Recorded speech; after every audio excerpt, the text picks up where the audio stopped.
Welcome back to West Coast Goldies. Is my mic working? It is. First things first, it's week 10, which means we're halfway through my 20-week commitment of making these videos. Man, I don't know if I'll make it. I'm doing my best here. Second most important thing on the agenda. Well, we're halfway through, so yay, celebrate. The second most important thing is this shirt. This is a Seattle Aquarium shirt. Check this out. $5 at the thrift store. You know how much this shirt is from the Seattle Aquarium gift shop? It's not $5. I'll tell you that.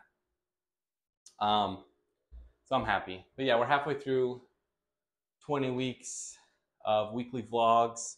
This is week 10. But we're at the end of the week already. I have been very busy this week. I didn't really get to film. So I have to film this and upload it right away. Yeah.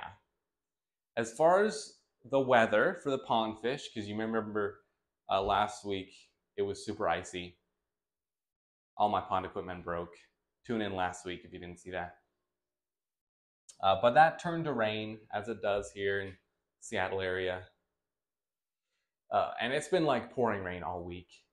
And it's supposed to be pouring rain all next week too. So I don't really mind, because now I have a good reason to want rain, is the pond fish get a bunch of clean water. So the temperature has raised up. How warm is it? It's now 53 in the water. So that's a big difference from the 34 it was last week. But for now, we need to do some water changes. This is a special plant right here. This is a Philodendron Tahiti up here.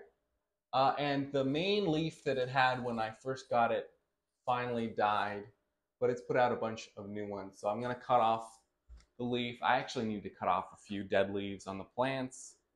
Water changes for everybody. Scrub the tanks. The carpet algae is actually looking pretty good. This might be borderline the best I've seen it.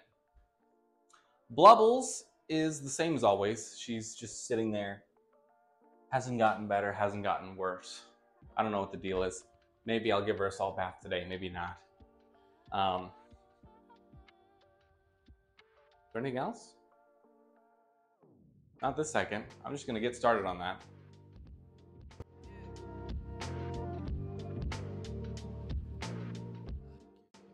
I was about to start the water change, but we have a nice surprise here. You may remember a few weeks ago, I put some blue velvet shrimp in this tank.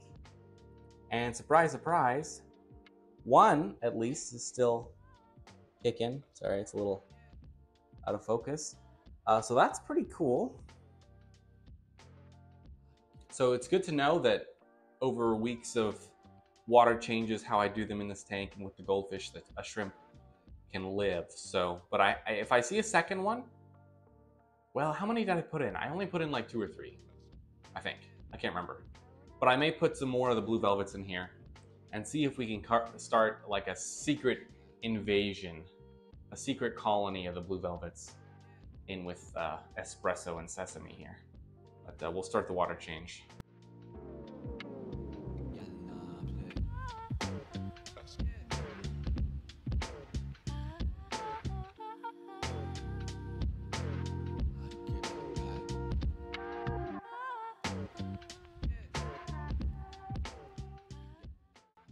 I feel like there's 2 people in the aquarium hobby. There's people that make display tanks, and then there's people that are fish keepers.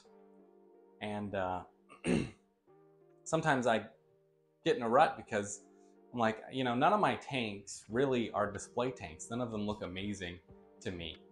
But that's just because I'm more of a fish keeper than an aquascaper.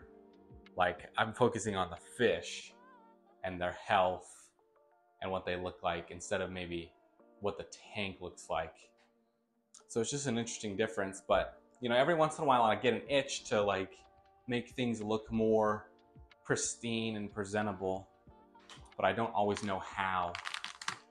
But my top 2 tanks have been empty for so long now, and I have some ideas of ways to spice them up. I need to look up a few things first. I mean, I may as well share. It's not like anybody's looking to steal my ideas, I don't think. Um, Epoxy. Well, okay, here's first, I kind of have always wanted to have like I love coffee. A coffee themed tank would be really interesting, I feel like.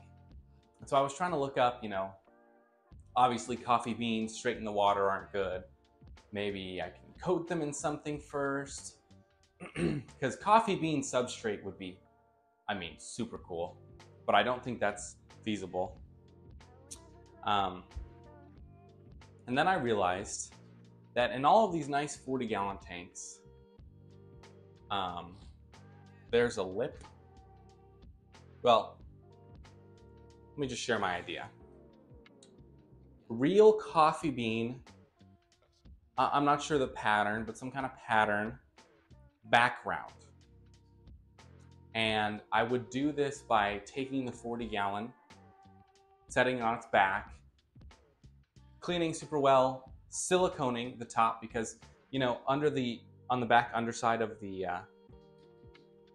black rim, there is a gap here where once the water fills up, it'll come through here. So I would silicone that top edge on the back side, and I bet I could do an epoxy pour in the back of the tank with coffee beans in it and let it cure and then set it up right, and it would be like a coffee bean patterned background. And then I was thinking of getting like a French press and figuring out how to make it aquarium safe, putting it in. I don't know if it's a dumb idea or an interesting idea, but it's an idea, and I'll never know unless I try it out. So sometime when I feel like throwing some money in the garbage for some epoxy resin, I might try that out. It should be aquarium safe once it's cured, so that shouldn't be a worry. But yeah, so that's stuff I've been thinking about, ways to make these tanks interesting. And I always wanted each of these tanks to have a really different feel, like almost like summer, winter, fall, carpet algae, desert. I wanted them to have different themes, and you've had a different feeling when you looked in each of them. But that's kind of hard to do when I focus so much on the fish keeping aspect instead of the actual aquascaping. I still would like to do that one day. It's just hard. Because, time and disposable income for fish stuff is limited. So, one day maybe. But I can't believe we're halfway through our 20 weeks. This is Goldfish Odyssey, episode 10. 10 weeks down, 10 more to go. It's pretty difficult to keep up on this. But I don't want to quit early just because I get tired. Because if I'm halfway done, the end point is in sight. I'm not... Yeah, I mean, I've talked about this in other videos, but I don't want to quit, but the energy it takes to film what I'm doing with my fish is time I could use for other things, and so really only want to keep filming if people are still watching. So on another note, does anybody know when National Goldfish Day is? Because I looked it up. Somebody said something about another national blah blah day, and I was like, oh, is there a National Goldfish Day? And there is, but I found like 3 or 4 dates. One is like August 3rd, one is October 2nd, one is November 5th or something. And so and there's no indicators on which one's official or which one the community wants to use. And so I was going to put a poll out there, like, should we pick one and make a real National Goldfish Day or Worldwide Goldfish Day? Could be kind of fun and bring more attention to the fish keeping hobby in general and to goldfish keeping. I'm not anti other fish keeping, like not everybody has to keep goldfish. I like looking at all sorts of other different aquariums, different things people keep. It would be really boring, and there wouldn't be as much for me to explore if everybody kept goldfish, because everybody would already accomplish what I want to do. So Guppy tank's doing well. Also, feeding them has gone a lot, like, because, you know, my auto feeder died. I didn't feed them for a while. I've been feeding them regularly, and they seem healthy. And I think we'll get baby guppies soon. And I think once this is done, I'm going to do a second water change right away for them because, like I said, I get bothered sometimes when my tanks aren't as nice as they could be. And so I'm going to do some more scrubbing and then do a second water change to make everything look a little bit more pristine.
So I've been thinking about blubbles here, and I'm starting to think it might be time to euthanize Blubbles because she's been lethargic like this since I started this series, right? So that's 10 weeks. 10 weeks, she's not any better, she's not any worse, maybe a little worse. She doesn't show even as much excitement when I feed the tank anymore. And so I'm thinking, I think today's the day.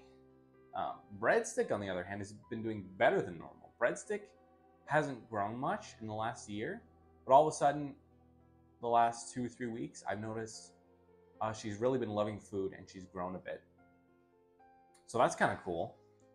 But I want to give Breadstick a good chance at a good life, and I feel like with Blubbles in here, she doesn't have friends that actually swim around. And yeah, I figure if Blubbles does have some kind of disease that's deadly, I want to get him out of the tank with Breadstick anyways. So I think we're gonna euthanize Blubbles, do a water change again on this tank, and then give Breadstick a treat for losing her roommate. So that's the plan for now. Okay, so to do this, I'm gonna put water, tank water in a zippy, add some drops of clove oil. Clove oil, from what I understand, I mean, you can use it for goldfish surgery. It's like an anesthetic, or it basically knocks them out if you need to do a surgery on a goldfish. And so if you just give them, you have to get the dosing right if you're going to sedate them with clove oil. So basically, if you overdose them, they will just kind of fall asleep, pass away. So, but you want it really emulsified in the water. So I put it in a zippy here. I'm going to add a few drops. I'm probably going to add 10 drops. Well, that was a few more than 10.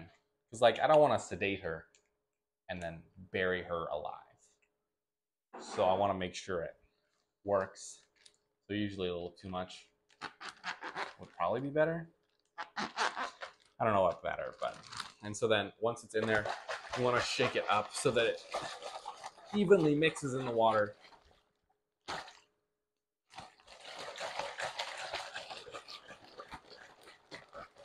Okay. And I'm actually gonna, so I'm gonna put Blubbles in here, and then I'm gonna put her in a quiet, dark place so that it's not stressful. So I'm probably gonna put her in the closet, honestly, and leave her for 10, 15 minutes and then check. Yeah. So let's, Bubbles has been a good fish. Had her a while. She was nice and healthy until this episode of whatever. But no end in sight. I have made some efforts to make her feel better and hasn't really done much. So she's not freaking out or anything. She's kind of just chilling in the bag. And we're going to put her in a little dark place to relax. Okay, so I'll set a timer. I'll finish my water change for breadstick here, because the tank needs to be clean for the treat I want to give breadstick. You'll see what I mean in a few. Breadstick, or Blobbles, was a good fish, really good fish, really friendly. But you know, when they're sick, you know, you reach a point where it's time. And I'm not calloused, I would say, to dying goldfish, but you kill so many when you're learning that you kind of have to come to terms with some fish death because it's just so difficult. You know, I don't know anybody that doesn't kill fish when they start out. And so it's a harsh start to the hobby for most people. But also, I mean, a lot of people stop the hobby after they kill a few fish. They're depressed. I've gotten close a couple times. You know, some of my favorite fish died. I was really upset. But some people move on from the hobby after that and go for other things. But for me, I just needed a little time. And you kind of have to get to a place mentally where you understand that it's very difficult to keep fish alive if there's something wrong with them. And, you know, fish keepers are not vets. You do your best, and you have to come to terms that some of your fish won't make it, and you just hope that it's not your favorite ones. So yeah.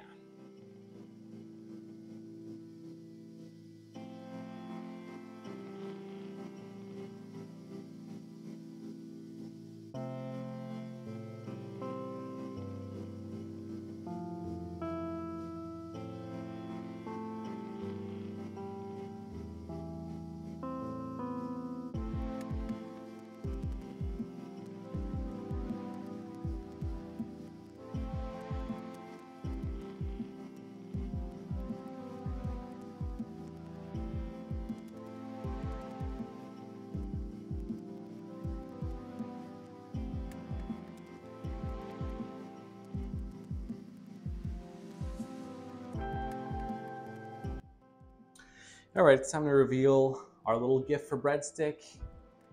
Boom.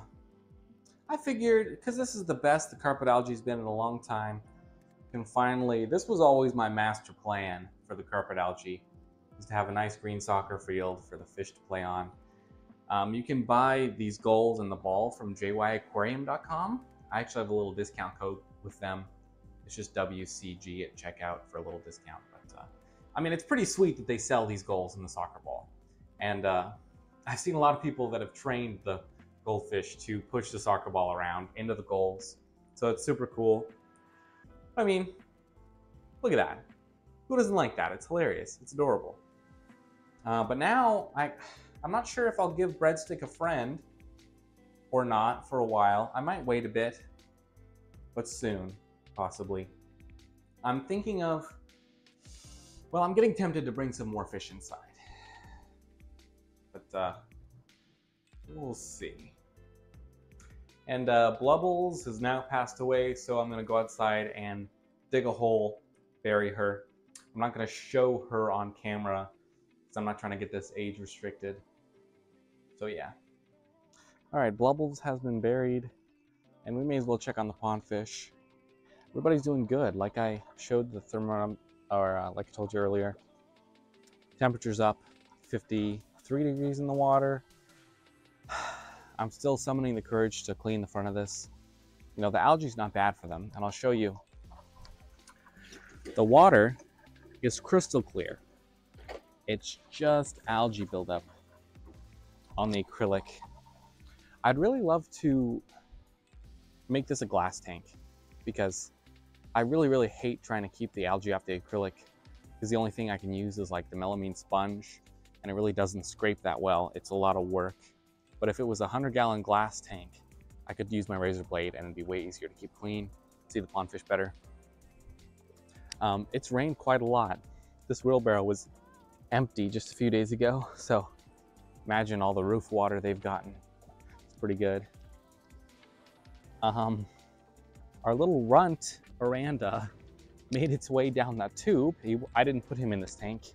He scraped down the tube, so his dorsal fin is pretty scraped and messed up from the travel down the pipe, which is kind of a bummer. We'll see how he fares. Hopefully he doesn't get in trouble. Earlier when it was really raining, oh yeah, that's clogged up. That's clogged up. So I have to, yeah, I think just pushing, there's a bunch of pine needles in there. I think just pushing it along a little bit, that should clear out next time it rains. Make sure the end is clear though. The end is clear. Okay. So that's gonna keep draining well. You can see how cold it got. How cold it got last week. I mean, obviously all my stuff broke, but even this pot had the right drainage.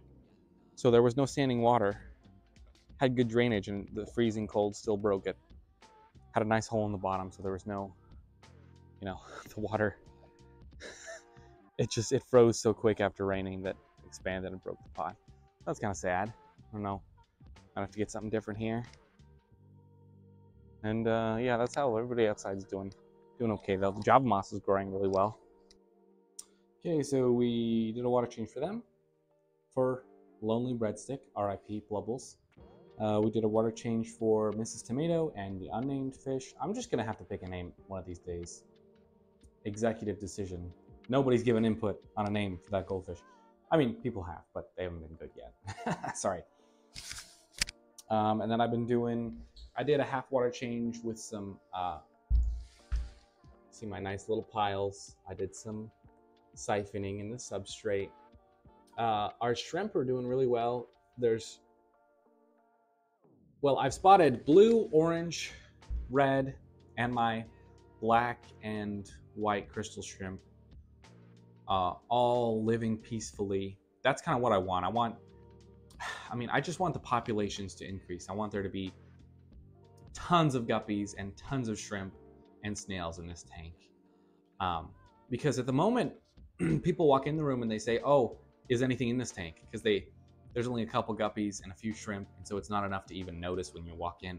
I want people to be drawn to a school of guppies shimmering by, you know, or you know what, maybe I'll just put a goldfish in there and call it a day. But I'll probably wrap up this water change and call it for this video.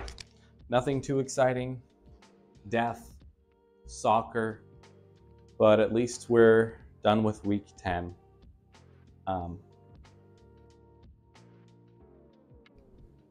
I know some of these weeks have been less interesting than others. It's just for the commitment for myself, I'd rather put out something less interesting than not put anything out at all, because I said I would for 20 weeks. So week 10 is pretty much done with.